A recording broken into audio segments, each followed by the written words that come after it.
they're dancing with each other.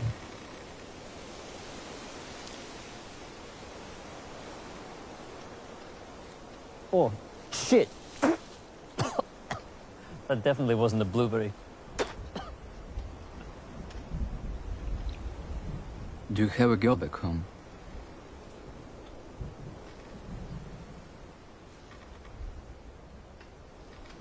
No.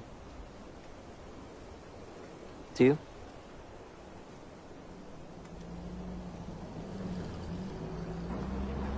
Shit, bodyguards.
So it's good to meet you at last, because I've been talking about you for so long this year. Good to see you face to face. And your amazing film, Firebird, has been blowing every single film festival around.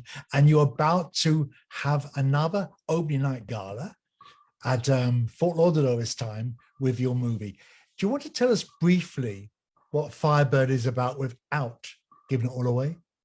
It's a forbidden love story set in the Soviet Air Force during the height of the Cold War in 1977.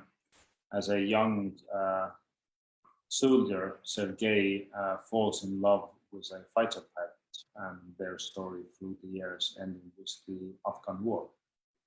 So is this a true story? And if it is it your story? No, it's not actually a personal story. But it is a true story. It is a true story.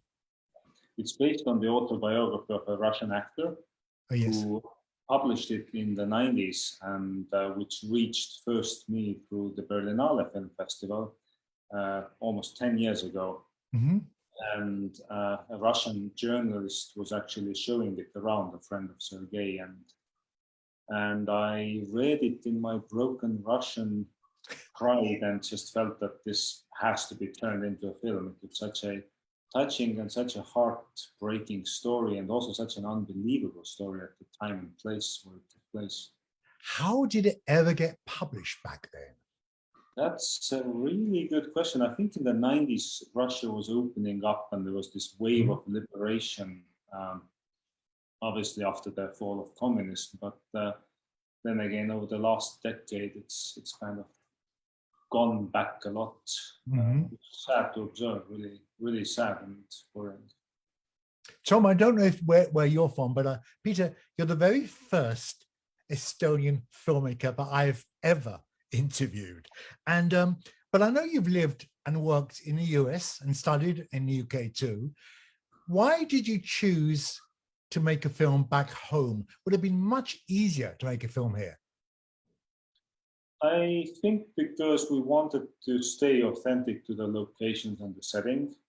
And, we wrote it together with Tom over 3-4 years before shooting. And obviously then we faced the decision whether to shoot it in English or in Russian.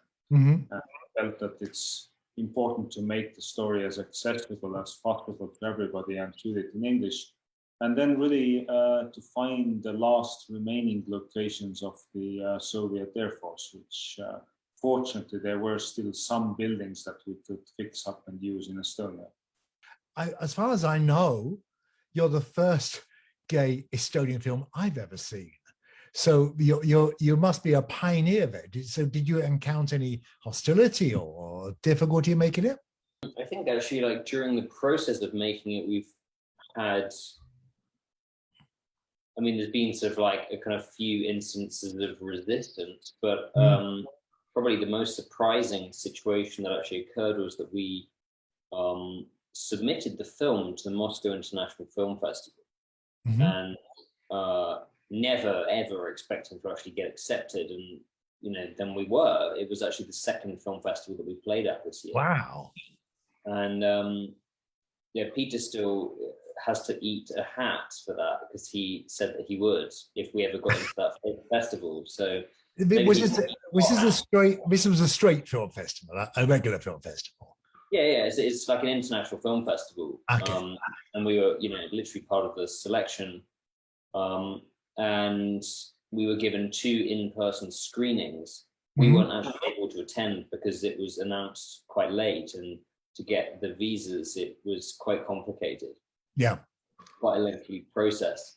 So the first screening went ahead, and then after that first screening, there were 93 press articles written about the film, and 92 of them were inherently negative, because obviously it's effectively illegal to write positive things about a true story which happened in Soviet Russia.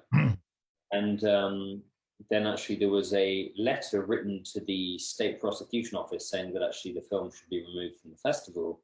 And then we had protesters outside our second screening,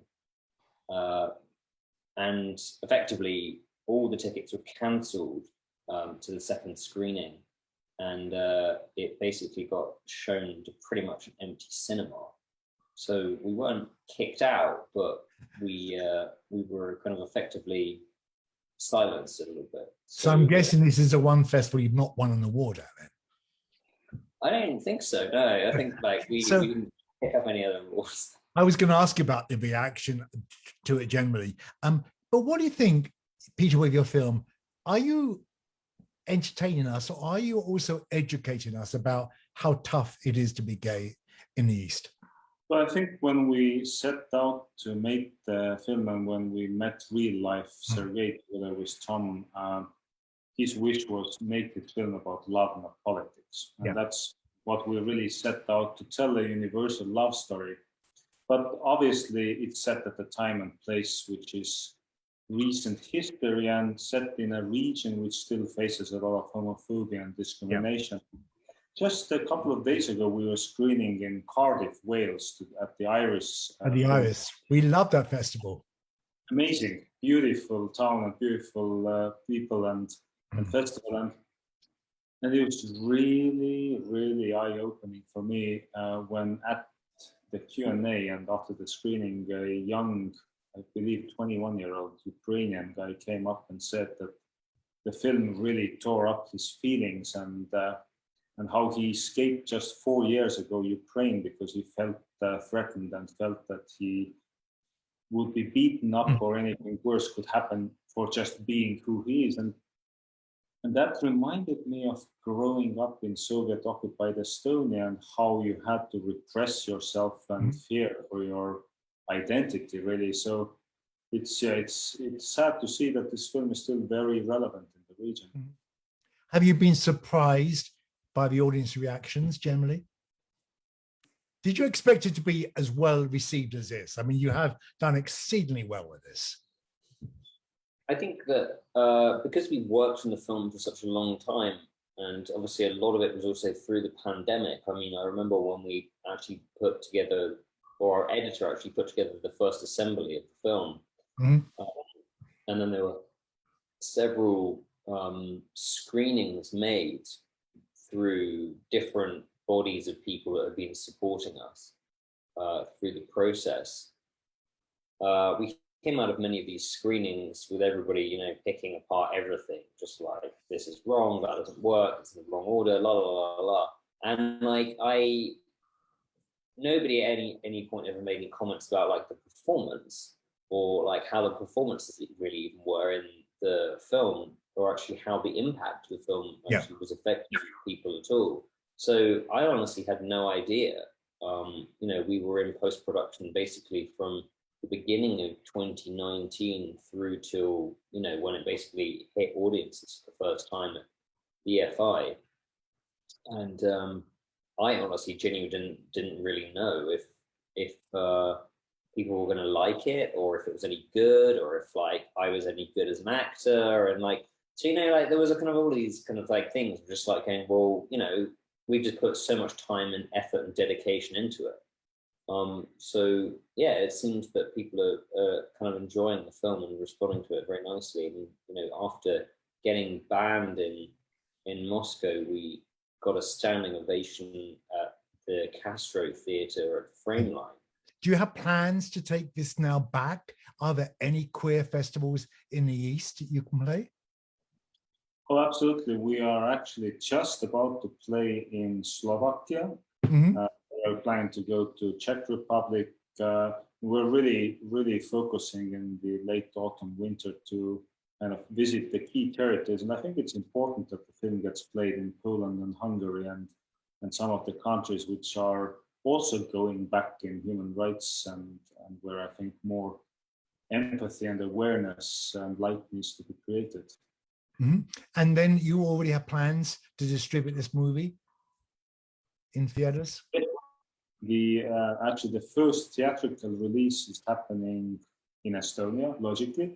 So we have our world premiere in just a couple of weeks on the 26th of October. Mm-hmm. And that's amazing because all of the cinema chains took the film, so it's getting a nationwide release. Congratulations. Thank Congratulations. you. So then, Tom, do we see Firebird 2?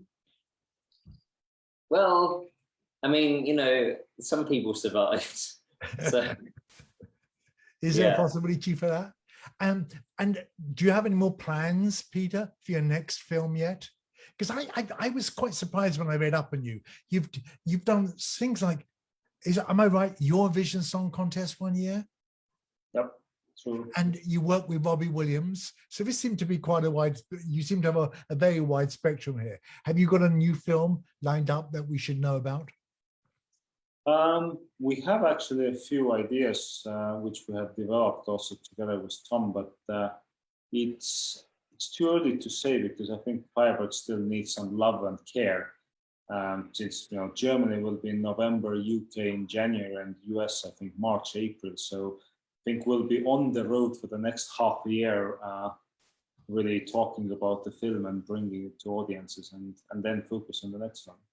Well, it's a good journey for you to take, and congratulations once again. We absolutely loved it, and we're so excited to see a film like that. Are you the only filmmaker in Estonia? No, fortunately not. There are many amazing filmmakers. Making gay films. Not particularly. No, not in LGBT space. I think it's really the first story of its kind, and that's the uniqueness of it. That I can't also think of any other, even films from Russia or Soviet Union at the time. No. Okay. Thank you for talking to us. And Thank good you. luck.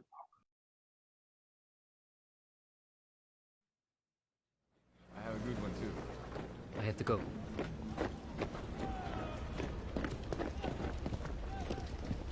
So, where's my gift? Sergey, listen to me and don't react. Someone filed a report about us. What?